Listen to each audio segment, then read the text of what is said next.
I'm going to talk about the way that Garmin map source and Garmin BaseCamp send information to the Zumo so that it reproduces the route that you have on map source or on BaseCamp exactly. It doesn't matter what the configuration is of the route that you have on BaseCamp or what the configuration is on the Zumo, it will send whatever you've got on BaseCamp exactly. And to demonstrate that, I've got a route which goes from Fort Augustus to Glenmoriston, but it goes round this little triangle. And we'll just join up the dots. So it's Fort Augustus, A872. I'm just selecting them by holding the control key down. A8721 and Glenmoriston. And you can't see what I'm doing here. I'm clicking on create a route using the selected waypoints. And it's created the route. Just turn that off. And the arrows are all going in the same direction. We've not got anywhere where it's going back from one point to the other. We'll just double click on that to make sure. So we've got each of those points in that order. And I'm just going to convert these alert points here to don't alert shaping points. Notice the map goes a funny colour. Doesn't stay like that. Okay. And what I'm now going to do is to remove the shaping points. And if I double click on that, the shaping points there have all gone. They're still visible on the map as waypoints, but they're not part of this route, and we can demonstrate that by getting rid of them here.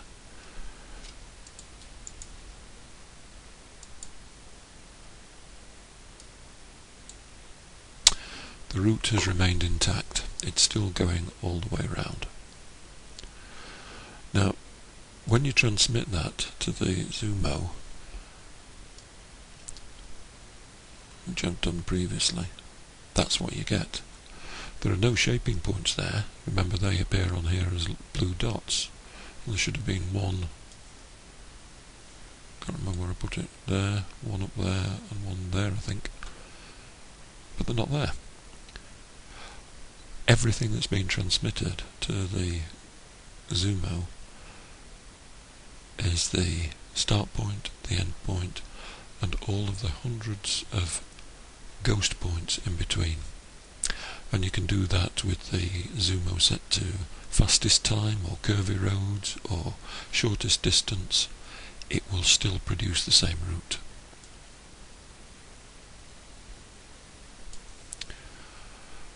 I can demonstrate that because I can show you the shaping points. If I change this to a track, again you can't see it. I can't move this up. Show you. Down the bottom of this list, right down next to the bottom, is create track from selected route. And I've done that, and all of those little dots on there are the points that are transmitted to the Zumo as route point extensions, what I call the ghost points. And the Garmin simply joins the dots up and says that is the route.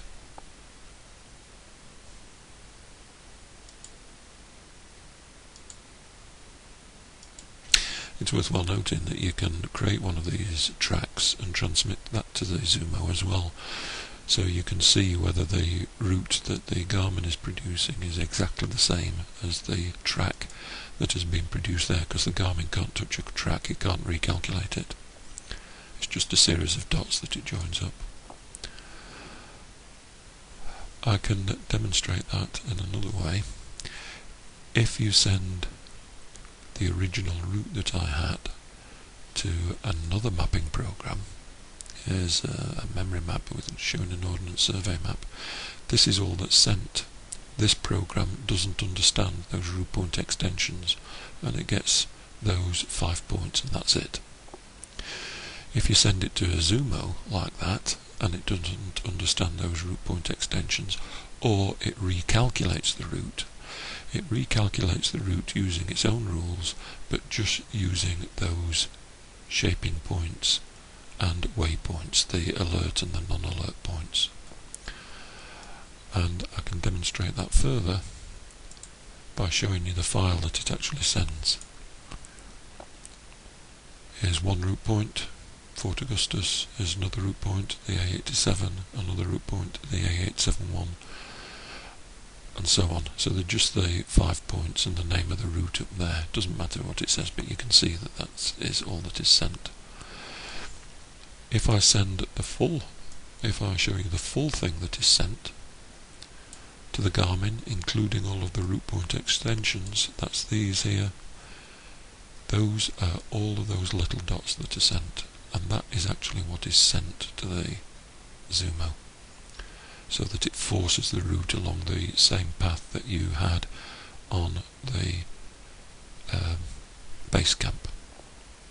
You can see we've still got the points there, the main points, Glenmoriston, and somewhere, oh there's a Fort Augustus, look, and then there's still calls them via points, and then we've got these extensions between them, and if we could be bothered we'd go down and scroll and see all of them, but they do match up with the track points.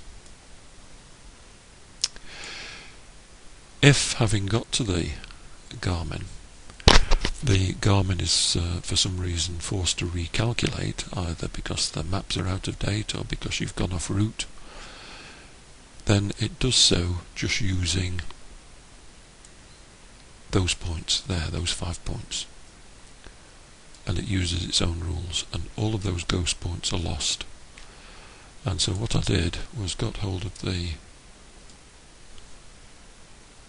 map that I'd sent with just routed using the ghost points, and I forced it to recalculate it by making it, this was done on curvy roads, I made it faster time,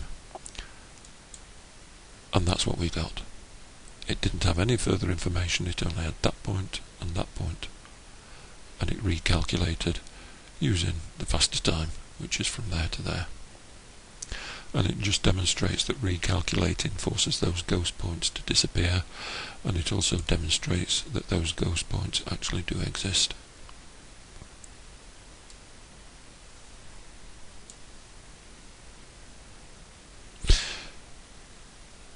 It also shows, and you can experiment with this as much as you like, if you transmit one of these routes to the Garmin and the Garmin doesn't recalculate, then it doesn't matter what mode the Garmin is set to, faster time, what avoidances or anything, it doesn't matter, because all it needs is that series of dots and it just joins them up.